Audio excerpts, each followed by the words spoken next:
सुने जाए जो बेटा कुमार गीत। गंगा के ओही पार मलिया भैया बोलई के लेता मौड़िया मोल गंगा के ओही पार मलिया भैया बोलई के लेता मौड़िया मोल हे गंगा के आही पर अपन बाबा बोलई हम लेब मौड़िया मोल हे हमरे घर आहे मलिया भैया पोता कुमार छई हम लेब मौड़िया मोल हे गंगा के ओही पर डोमरा भैया बोलई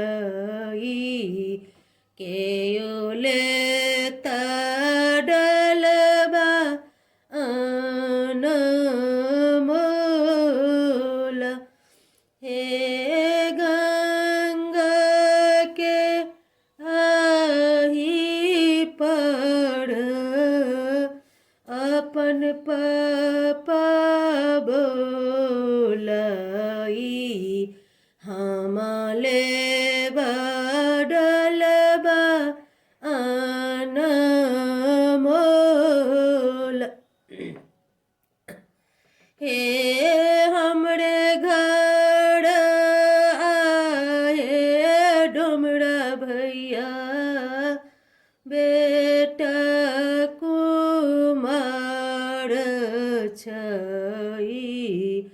हमें लेब डलबा मोल दूसर सुनो। चंदन वृक्ष तर ठाड़ भेल रामचंद्र दुल्हा नैना से झरत लोड़ चंदन वृक्ष तर ठाड़ भेल रामचंद्र दुल्हा नैना झरत लोड़ हे घर से बाहर भेली रानी कौशल्या माई किय बाबू झड़ई नोर हे दूर ही देश गयम हमरो बियाहल केओ नाही जाइया बड़ी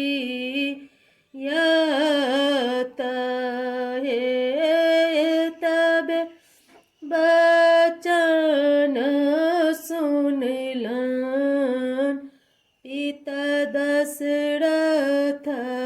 जी हमहि त जायब बड़ी यत हे हाथी सजल बाबा घोड़ा त साजल रथ चढ़ल ब्यान जा